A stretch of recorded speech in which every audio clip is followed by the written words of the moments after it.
many children that had nannies, and each class had meal times really spelled out exactly what time they were to be there. The first class children had their meals with their nannies, as it was highly unlikely that a child would stay awake for the many-course dinners served on the Titanic, sometimes as many as 11 courses, which typically didn't begin until around 7 or 8 o'clock in the evening. They'd be eating till midnight, so you can imagine children did not want to stay up that late or couldn't stay up that late.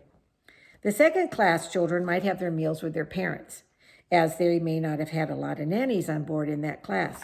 The children took their meals in the dining room at tables with white linen tablecloths and napkins, china dishes, and silver utensils, or forks, knives, and spoons.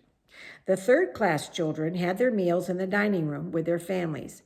Many of the families traveling in steerage or third class were on the way to a new life.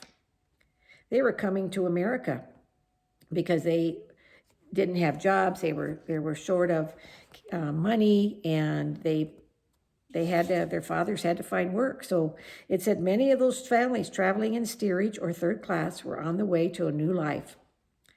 Fathers had to find jobs and places to live, and the families needed to get used to a new way of life in America.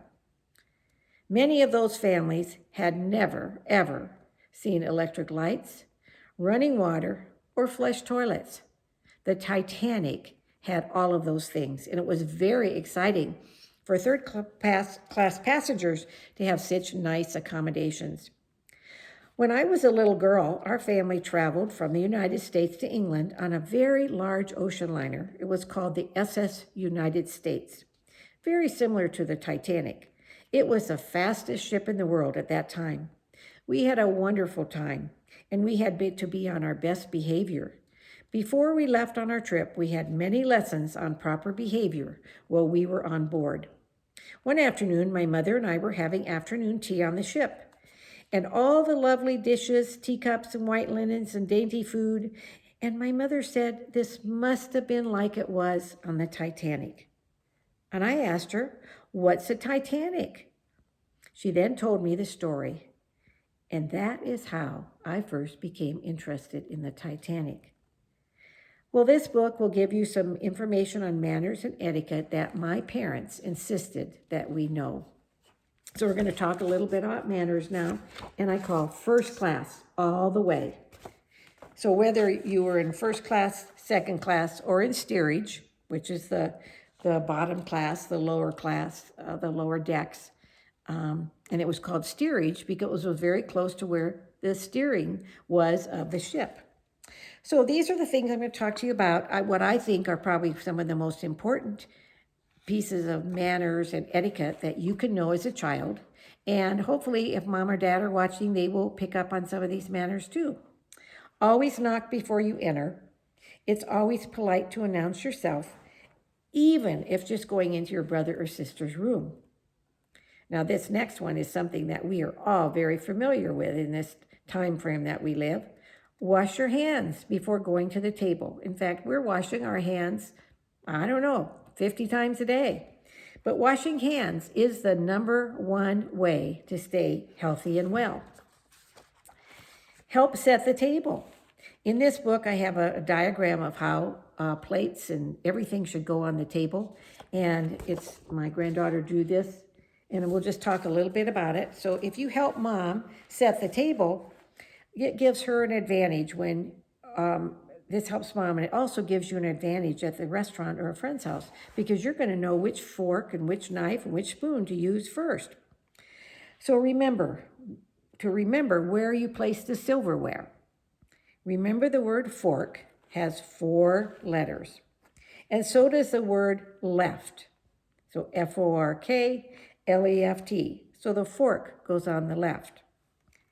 The word knife has 5 letters, just as the word knife does. So knife and right. I said knife twice, but I meant right. So the knife goes on the right of the plate.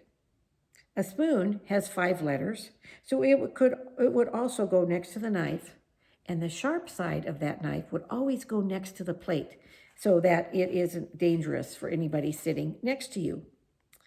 Always sit straight up in your chair with your feet on the floor, if your legs are long enough. If not, always just sit on your bottom and keep your legs dangling off the chair. Don't sit with your feet under your bum, but sit straight up and sit nice and straight. Place your napkin on your lap. So you'll get a napkin and you can open it up and place it on your lap. If I can get it open, this napkin doesn't want to open. Okay, so open all the way up and place it on your lap. A napkin is used for wiping your hands or just dabbling at your mouth. Okay, don't ever, ever blow your nose into your napkin. Very bad manners. And then at our home, we like to give thanks for our food. We say grace. And so I have a little grace in the book. It's called Thank You for the Food We Eat. Thank you for the world so sweet. Thank you for the birds that sing. Thank you, God, for everything. Amen.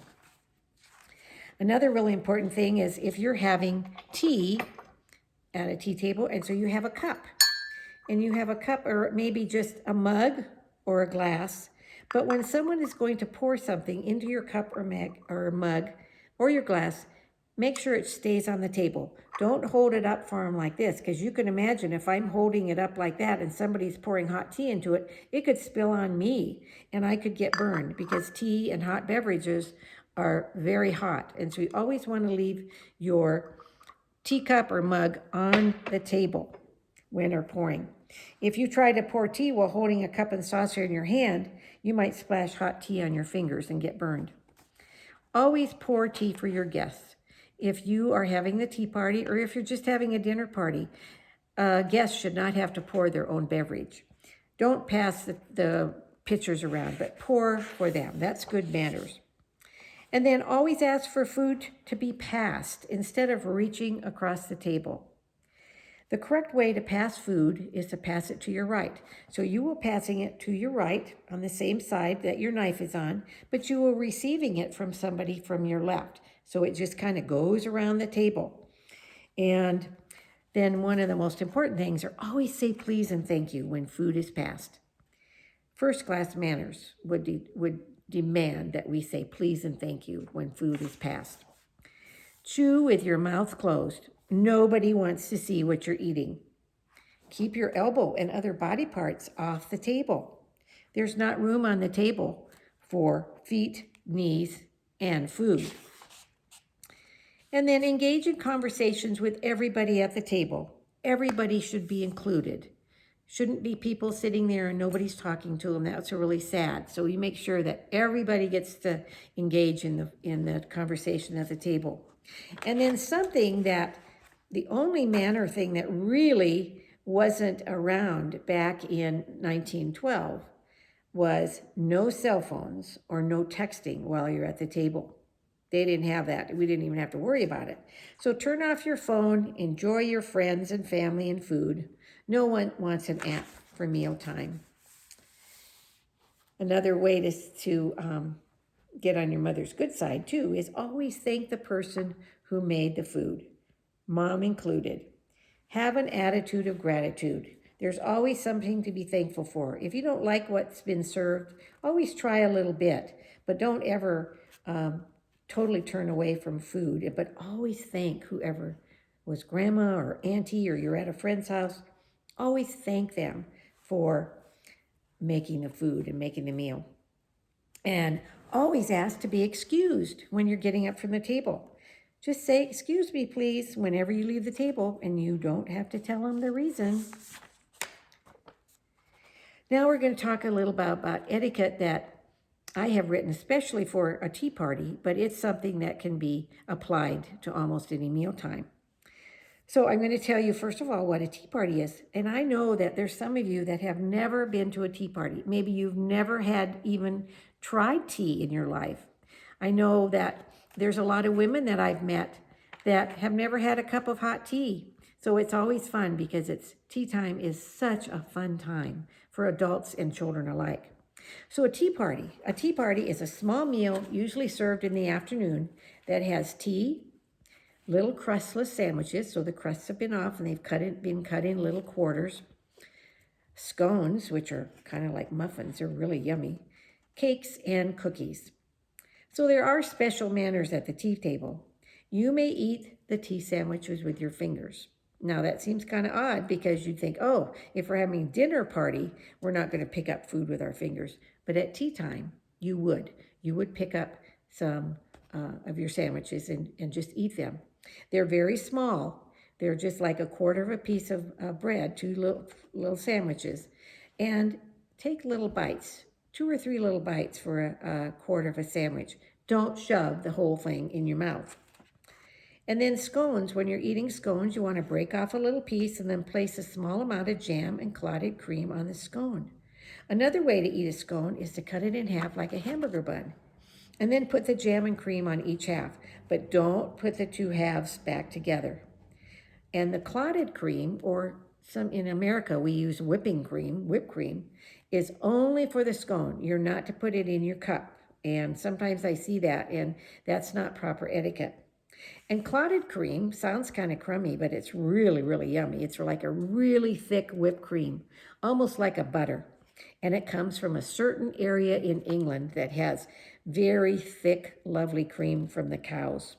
You can buy it in the United States in a small jar, but most people I know just use heavy whipping cream and just whip it up so it's really thick, and then it will spread on your scone. Always use sugar tongs. Now, when you're having a tea party, we use sugar cubes. We don't use loose sugar, and so you're always going to pick up, and if I can get it to work here, a little sugar tong. This is just, and you would never pick it up with your fingers. You'd always use a tong. Now, if you're someplace and they have sugar cubes, but they don't have a tongs, then use a spoon. And then put your sugar cube into your cup first, and I'll tell you why that is. So here we have our cup. Someone's going to be serving us tea. We're going to put the sugar cube in first, then they'll pour the tea in, and never more than 2 sugar cubes per cup, because otherwise you'll just be tasting sugar. And the reason we put our sugar cube in first is so when they pour the tea, but if you drop the sugar cube in hot tea, it would splash and might burn you. So always put the sugar cube into your cup first. If you want to put milk in your tea, which is a very proper English way to have tea, and most of the tea in England would just be like a black tea, where here we have lots of flavored teas and fruity teas, but in England, mostly it's black tea. They do drink a few more of the other teas now, but they didn't used to. And when I was a little girl growing up, that's all we had was black tea. And so you could put milk and sugar into it, one or the other, but when you're stirring it, oh, and the other thing is, it should always be milk. It should not be half and half, or whipping cream or anything like that, or coffee flavored creamers, none of those. With tea, it's always milk. And after you've put your milk and your sugar cube in, then always stir quietly. We don't want to hear, what if everybody at the tea table was doing that? It would be really uncomfortable for our ears. So always just put a little, just swirl it around a little bit, kind of like an oval. If the tea is very hot, just wait a few minutes before you start to drink it. Hold the teacup normally. So when you're having tea, hold it like this. No pinkies. That is not good manners. And you will see that a lot. You'll see people with their pinkies out and thinking that that's proper at tea time, but it's not. So always pinkies in, never pinkies out. Don't gulp your tea. And the same thing if you're drinking milk or apple juice or hot chocolate. Never just gulp, gulp, gulp, gulp, but sip it slowly and enjoy it. And always remove your spoon from the teacup. So here we've stirred it. And if we left the spoon in and we went to take a drink, that spoon could end up in our nose, or it could bump us, or it could fall out. So always take the spoon out of your teacup and just put it on the saucer, and then you can drink your tea. And then when you're drinking your tea, look at other people. Don't just be looking into your cup, but look around at other people. That's a polite thing to do, and it makes them feel more comfortable. And that's what manners are all about, making other people feel comfortable when you're having a meal with them.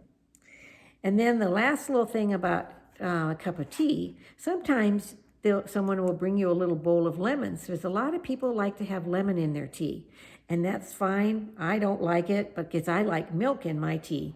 But if you have lemons in your tea, never mix it with the milk because it will curdle the milk, and you'll have little blobs of cream on the top of your curdled milk on the top of your teacup. So remember, either milk or sugar or lemon, not together. Okay, so it's time to get ready. We're going to have a tea party. Oh, what fun it will be as we plan and serve our tea party.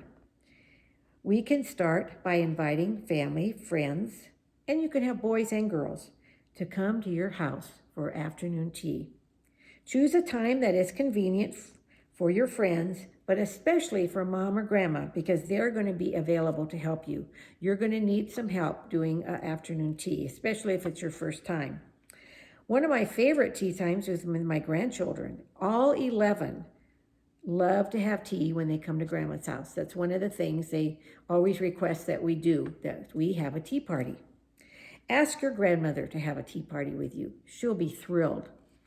And you will both have a terrific time. One of my friends named Beverly, who lived in California, was very interested, and she liked to write poetry. And so she said, I've written a poem for your tea party. And I just was so thrilled that Beverly Athey wrote this wonderful poem for my book, and it's called Grandma and Me. Off we went, just Grandma and me, to celebrate a cup of tea. We walked to town, and there it was, the little tea room just for us. Grandma asked me not to stare at all the ladies seated there. The tea was poured, and to my surprise, it danced around before my eyes. The sandwiches and scones we shared, I thought how much my grandma cared. To take me off to tea that day, we let the time just pass away. The memories now still linger near. That day was very, oh so dear. Thank you, Beverly, for that wonderful poem that you wrote. So now we're going to plan our tea party. We're going to set first, when are we going to have it? Set a date and time, and afternoons are really the best, but sometimes you could have a tea party in the morning if that's best. I like Saturday and Sunday afternoons about 2 or 3 o'clock because an afternoon tea is just kind of to fill that space between lunch and dinner. When we get kind of hungry, so a tea party can be a big deal and not, you can skip a meal and just have it in place of a meal, but most of the time it's between lunch and dinner, around 3 or 4. Tell your friends that this is a special time to dress up. Encourage the girls to wear hats and gloves. And one thing when we're having a tea party, if we have worn gloves, we would always take our gloves off when we go to the table. But we could keep them on beforehand. But when we're going to be eating or drinking, we would take our gloves off. You could make some pretty invitations. Just use some construction paper and cut a big teapot out of the construction paper, and then use some pretty lace doilies, little paper doilies to decorate it. And then write the date and the time with gel pens. Use stickers, ribbons, and glitter to decorate your invitation. And these are the important things that go on an invitation. Where, when, time, what's the occasion? Is it a birthday party or Easter party or Christmas tea? What's the occasion that you're having this tea party for? Make sure you put your phone number, your address, what they should wear. Encourage them to wear hats and gloves if they'd like. And then one of the things that's very important is RSVP. And I'll tell you what RSVP means in just a minute. But a few weeks before the tea party, send out your invitations. It's so fun to get a little invitation in the mail instead of just an email invitation. It's just nice to send your friends handwritten with a stamp in the corner, and they get it in the mail. Make sure everyone needs to know that they have to let you know if they're coming or not. And that's at the bottom of the invitation. There's RSVP, big capital letters. It's in French. And it means répondez-vous s'il vous plaît. It means let me know. Please respond. Let me know if you're coming or not. That's one of the things that I see when I have a tea party. Sometimes people don't let me know if they're coming or not. It makes it very difficult to know how much food to make, how much tea to make, how many places to set at the table. So remember, when you see an RSVP, that is to help the hostess know how much food to make and if you're coming or not. Now comes the fun part, planning your menu, planning what everybody's going to get to have to eat. You get to decide and then get to go shopping for the food. So I've put a lot of recipes in this book that you can have a proper tea party with all the things that are in this book. When you have a tea party, there's 3 courses. Remember when I said on the Titanic that they would have a dinner party maybe with 11 courses? Well, a tea party just has 3. And the first one is the sandwiches, little dainty sandwiches with the crust cut off. The scones, that you can use that lovely whipping cream and jam to put on your scone. And then the sweets, cookies, cakes, trifles, all kinds of things that would complement a tea. And I've given you the recipes for everything you need to make for a tea party. So one of the things that my kids love, and my grandkids and a lot of friends, they love the curried chicken tea sandwiches. And it's really easy to make. You can use canned chicken, or if your mom's making a chicken, she can make a little bit extra for you. And it tells you exactly how to make the sandwiches. But it's very important that you have an adult to help you with the sharp knives, because you're going to be cutting up the chicken and then you're going to be cutting up the sandwiches into little squares. Another favorite is cucumber tea sandwiches. And I know a lot of people say, oh, I don't like cucumbers, but oh, you should try it. They're really good, and it's very traditional. And in England, you would always have a cucumber tea sandwich at your afternoon tea. And then scones. You can purchase scones at any bakery, or you can use a mix that's easy to bake. Or if you want to bake the scones from scratch, I put a nice little recipe in here, and it's for orange cranberry scones. They are so good. Everybody loves them. And then for the mock Devonshire cream. So we talked about clotted cream, Devonshire cream, whipping cream. And in America, if you don't want to spend a lot of money and buy a little jar of the Devonshire cream or clotted cream, you can buy it like at Whole Foods or World Markets. And it's very expensive, but it's really good because it actually comes from England. But then you could just make your own. And it's just using whipping cream, a little sour cream, and a little food coloring to make it look a little bit more like the color of butter. And then for sweets, there's several things that my grandkids always like, and they love little tarts. And we just buy the little tart shells if we don't have time. Sometimes we'll make tart shells, but a lot of times we'll just buy them. And we will put strawberries, raspberries, blueberries, and you wash them and you take off the leaf, and then you put them in the tart shell, and then you top it with whipping cream. So if you're making the whipping cream for your scones, you can have some left over for your tart shells. You don't need a lot. And then one thing that's kind of fun, because it was first introduced to America in 1912, the same time as the Titanic, is Oreos. Oreo cookies are as old as the Titanic. So they even make little ones now that you can have at your tea party. So that's just kind of a fun little thing to add to it.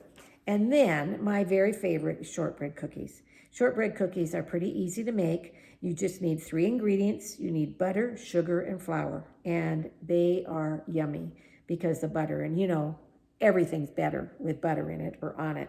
So shortbread cookies are a fun thing. And it's almost tea time now. We've talked about how we're going to have tea, how we can set the table with pretty teacups and napkins. And in the book, I also tell you how to make a proper cup of tea. I usually have a hard time ordering tea out in a restaurant because the water's not hot enough. We need to have very hot water for a yummy cup of tea. So I tell you in the book with the recipe exactly how to do it, and also how to set the table. I say cover the table with a pretty tablecloth or placemats, then set the table with teacups, plates, napkins, spoons, forks, and a little knife.